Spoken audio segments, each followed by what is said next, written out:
Bienvenidos a este podcast. En esta ocasión hablaremos sobre cultura, pero para empezar, ¿qué es la cultura? La mayoría podría pensar que es esta parte de folclore, haciendo que se encasille como tradiciones, cuando en realidad estas son parte de ella. La cultura son nuestras ideas, nuestros hábitos, son todas las cosas que están fuera de lo biológico y surgen a partir de las ideas.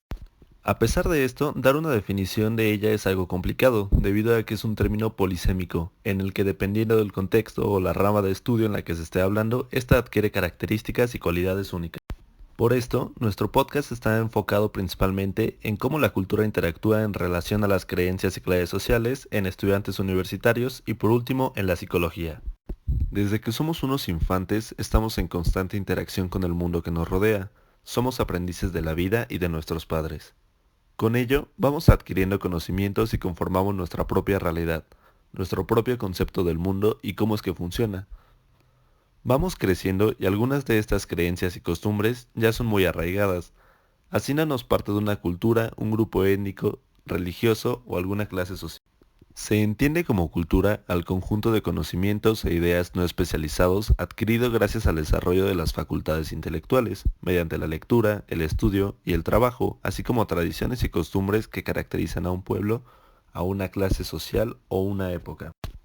Mientras que la creencia es la idea o el pensamiento que se asume como verdadero, conjunto de normas, de comportamiento y de ceremonias de oración que son características de un grupo humano en específico y que reconoce una relación con la divinidad. Al tener la cultura de creer en algo, cualquier deidad, incluye en nuestro comportamiento de alguna forma, guía nuestras acciones y fomenta nuestras actitudes, como pueden ser los 10 mandamientos, como el no robarás, no matarás y respetarás a tus prójimos. Nos dicen qué actitudes son deseables y cuáles no. Estas son herramientas que nos permiten entender el mundo. La relación entre las creencias de una cultura y la prosperidad son muy íntimas. Por ejemplo, si en una sociedad es tolerante ante la corrupción, es renuente ante los cambios de patrones de conducta y fomenta el machismo, está condenada a ser retrógrada y poco fructífera. En cambio, si se tiene prioritaria la honestidad y respeto por las leyes impuestas, entonces las posibilidades de desarrollo y superación son altas. Estas ideas abstractas influyen en nuestra vida diaria más de lo que en realidad pensamos. Si hablamos de clases sociales, se le denomina así el conjunto de individuos caracterizado por tener un papel determinado en el sistema de producción, dentro de un grupo de riqueza común. Viéndolo desde este enfoque y tomando en cuenta que la cultura es un modo de identidad y diferenciación ante los demás individuos, encontramos que es un simbolismo de la sociedad que hace relación de fuerza o poder entre las mismas. Cada persona desarrolla cierta preferencia acorde a la clase en la que fue educado y manifiesta a terceros el tipo de enseñanza y recursos a los que tuvo acceso durante su vida. Esto conlleva la aceptación de quienes tienen gustos similares y el rechazo a quienes se comporten de una forma diferente a ellos. El resultado de una sociedad dividida en estratos sociales hace que la cultura tenga un significado asociado de clases, ya que cada una cuenta con su propio estilo de traducir y representar su propio estilo de vida. El acceso a la cultura en los diferentes estratos sociales marca la diferencia de características de identidad de un sujeto frente a otro. Por supuesto, también hay que incluir la educación, que brinda una perspectiva diferente y mucho más amplia, en comparación con quienes no tienen acceso si no se tiene esa costumbre dentro del estrato al que se pertenece. Hay que aclarar que es posible conseguirla, pero las dificultades y alcances para su obtención es lo que nos definirá, aunado a nuestras propias limitaciones, autoconceptos y aspiraciones. Ahora hablemos en cuanto a la cultura y su impacto en el aprendizaje. Como sabemos, la cultura tiene una estrecha vinculación con el aprendizaje, ya que todas las actividades que forman parte del día a día del ser humano influyen en el proceso. No obstante, es importante buscar un equilibrio y controlar esto, de tal modo que las personas, en este caso los estudiantes, aun con la influencia de la cultura, logren construir su autonomía como individuos. La educación comienza desde el momento en el que nacemos. Nuestros padres y entorno nos enseñan la forma en la que debemos comportarnos, y nosotros vamos adquiriendo competencias operativas y simbólicas, las cuales con el paso de los años nos permiten acceder al mundo de la cultura, del pensamiento y la ciencia. En todo entorno de aprendizaje hay una cultura predominante que influye sobre todos los otros componentes del entorno. En la mayoría de los entornos de aprendizaje, la cultura se toma por sentado o puede estar más allá de la conciencia de los alumnos y aún de los profesores o padres.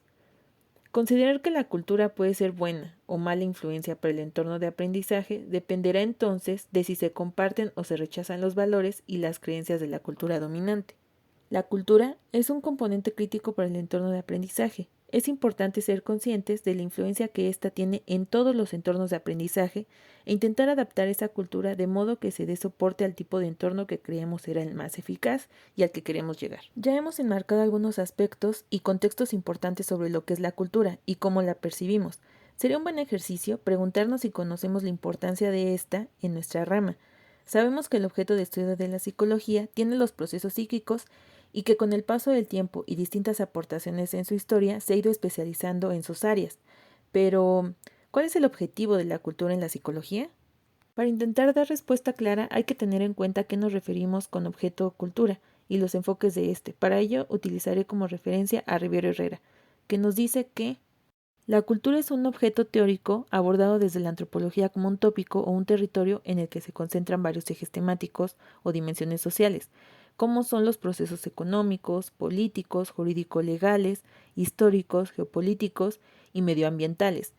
De ahí que su enfoque es holista, es decir, que ve la totalidad y no la particularidad de los acontecimientos sociales, y ello desde sus orígenes, a diferencia de la psicología que únicamente considera el holismo en algunos de sus abordajes teórico-metodológicos, y solo en el ámbito de la necesidad de entender al individuo en referencia a su sociedad y no al individuo en sociedad. El objetivo cultura en psicología le proporciona un cuerpo analítico e interpretativo que le ayuda a comprender los procesos psíquicos desde el enfoque cultural, que consiste en entender los significados, sentidos y estilo de vida de los colectivos humanos diferenciados. Si bien la psicología no puede ni pretende apropiarse de la experiencia disciplinar de la antropología, ha logrado establecer la cultura como eje en las explicaciones ante diversas problemáticas. Eso significa que aunque la psicología tome mano de una construcción histórica, epistemológica y experiencial de la antropología, conserva sus fronteras disciplinares. La psicología cultural podría ser un ejemplo de lo antes mencionado, ya que se encarga de estudiar el modo en el que los elementos culturales influyen en el comportamiento, las costumbres y la percepción de grupos de personas. Y aquí podemos ver un reflejo de lo que puede ser la transdisciplina en nuestro haber, si no estuviera muy peleado ello, claro. Porque la psicología cultural guarda una relación estrecha con dos ciencias sociales, la sociología y especialmente la antropología, como ya lo hemos mencionado anteriormente.